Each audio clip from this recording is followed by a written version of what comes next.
This is my table saw. It's a Ridgid model number R4520, and it's an absolute piece of garbage. Let's talk about why briefly, and then move on to what the next step is. So first of all, the saw is unplugged. Not that it even makes a difference. But the issue is found inside. And the issue is all of this cast aluminum that has been the bane of this saw's existence. And of course the reason is that cast aluminum tends to flex when under force. And if you run anything through this saw for any amount of time, you will exert force on these components.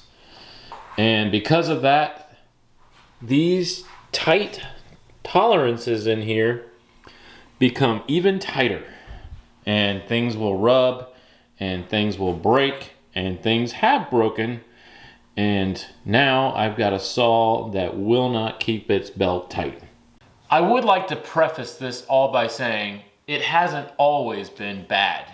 It wasn't until about a year ago when I started to experience the first issues with this saw.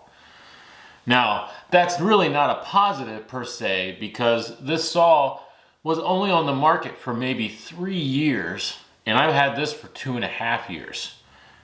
So really, say that's not good. That's essentially only 2 full years of good usable saw life.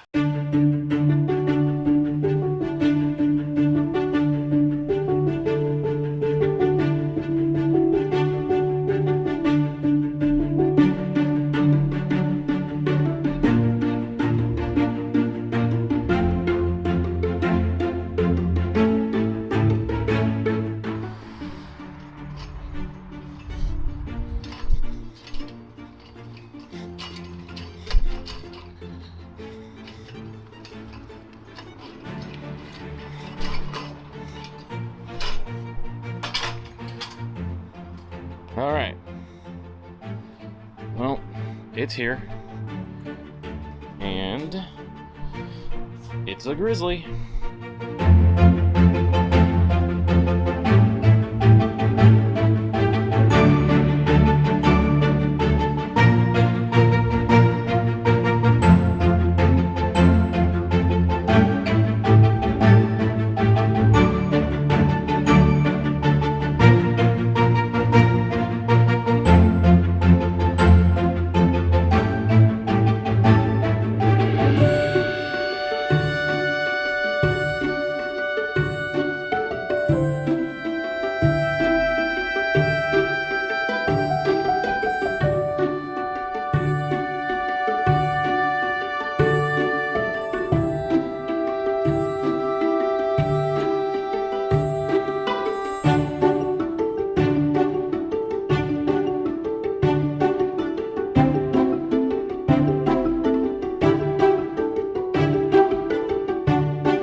So the saw is assembled and dialed in.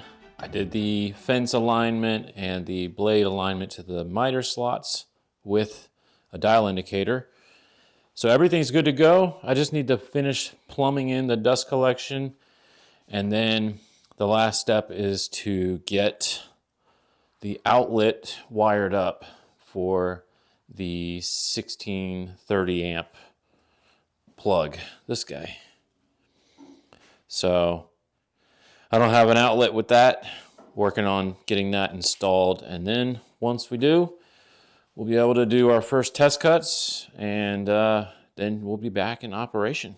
Unfortunately, we got so caught up in the assembly that we forgot to record any of it.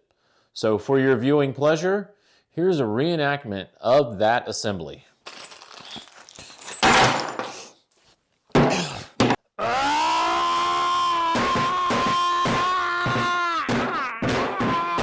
So there you go. That's the gist of how that went down.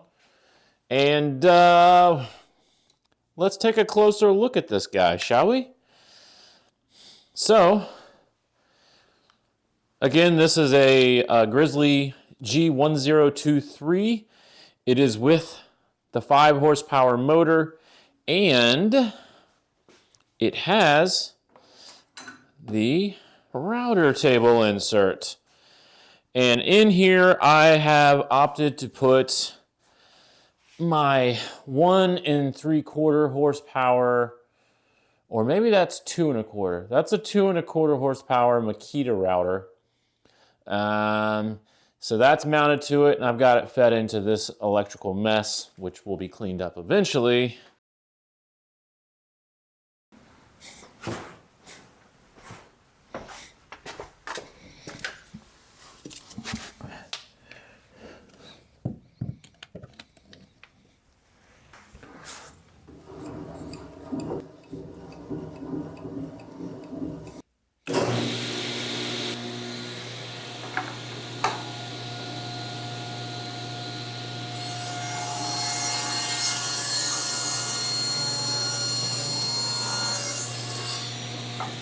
With the correct outlet installed in the wall, we're able to send power to this beast of a table saw. And of course, that means one thing. We can finally get back to work. It's been a long time coming. All right, see you on the next one.